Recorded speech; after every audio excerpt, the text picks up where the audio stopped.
Yes, I'm Colin Soskolne. At the moment, I'm the immediate past president. I was president for two successive two-year terms from 2007 to 2009, 2009 to 2011, and now my term expires as immediate past president at the end of this conference. What is CSEB? CSEB is our professional organization across Canada. It was founded in about 1990 with the first conference that was held to bring Canadian epidemiologists and biostatisticians together. As a matter of fact, I'm the person that hosted that first conference in Edmonton. And since then, it's grown into a substantial presence in Canada in terms of providing a forum for networking and advancing our professional interests. They're people who have an interest in using the tools of epidemiology and applying them, as well as the philosophy of epidemiology, in their day-to-day work. It would include certainly epidemiologists and biostatisticians, as the name suggests, or is explicit about. But yes, it would include those kinds of people who are applying their skill set or their toolkit in any application area, whether it's health services administration, whether it's health economics, but it would usually, whether it's veterinary epidemiology, wouldn't really matter as long as there is some connection between human health, exposure assessment of some kind, and health outcomes. Running an organization in a professional way to serve the interests of the members predominantly. So we are concerned about professional development activities, whether it's through hosting conferences, whether they're student conferences to provide students with that initial experience of exposing themselves to preparing posters or doing oral presentations and the excitement of all of that, engaging the students more with their supervisory committees in preparing this kind of activity for their future development, and also in people who are established in the profession to provide this kind of networking to build collaborative ties. Future projects may emerge from it, common issues and problems may be developed, and then CSEB could be used as the vehicle for addressing issues, whether they're issues of a direction for the organization from that one extreme to issues of professional ethics and how we integrate ethics into the methods that we apply, how we set priorities as a profession, how we integrate our activities with the Canadian Institutes for Health Research, etc. First and foremost, to demonstrate solidarity with the profession that you've identified with.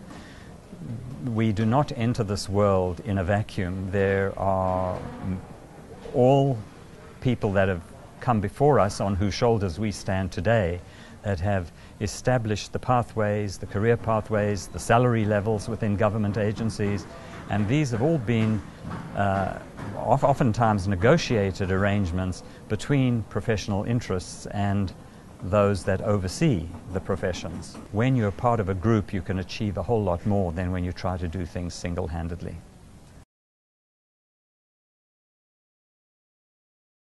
It's only through working as a group that one can establish normative practices. We all know as established epidemiologists that it's possible to design our studies in such ways that your referent group or your control group may not be as uncontaminated by what it is that you're seeing in your experimental arm, which will render the final outcome, whether it's a relative risk or likely an odds ratio in a case control study situation retrospectively, to find minimal difference, or in fact maybe no difference, or maybe that in fact the exposure of concern causes no harm and may be a benefit.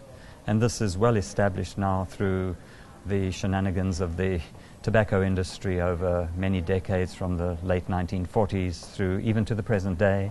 The asbestos industry infiltrates everything today. We have to just be very vigilant as professionals about this, and having again a peer group that one can turn to when one is feeling that one is under pressure or being, as we call it, beleaguered or victimized in terms of not being allowed to do the work that we are trained to do in the public interest, then we can at least go to this group, in this case the Canadian Society for Epidemiology and Biostatistics, and seek some guidance or counsel and some support for our concerns, that we shouldn't feel isolated by virtue of our experience. This is not paid for work activities. We volunteer because we feel passionate about the organization. We feel some degree of philanthropy. We feel some degree of payback time to support that organization that may indirectly or directly have supported us in achieving the position that we've achieved in the world. It's an organization that through networking, through appeal mechanisms, through camaraderie, I think provides us with confidence in moving forwards as a professional.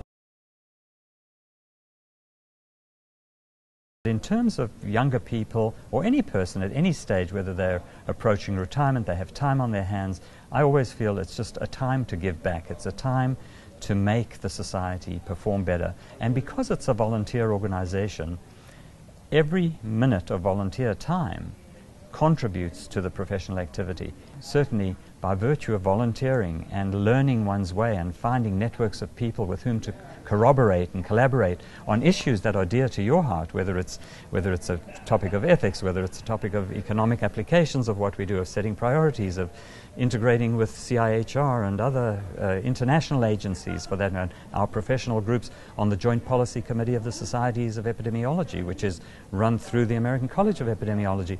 All of these are integrated really into a whole of international professionalism in terms of what we do.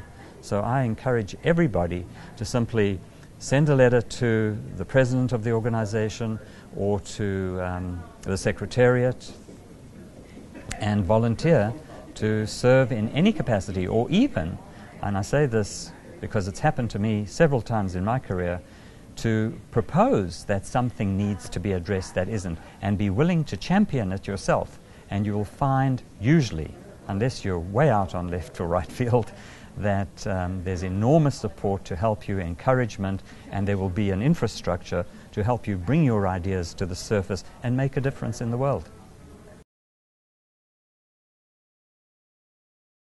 I'm an epidemiologist because I have a passion for a passion and empathy for trying to help underserved communities do better, marginalized communities do better, and epidemiology provides me with the tools to achieve those things.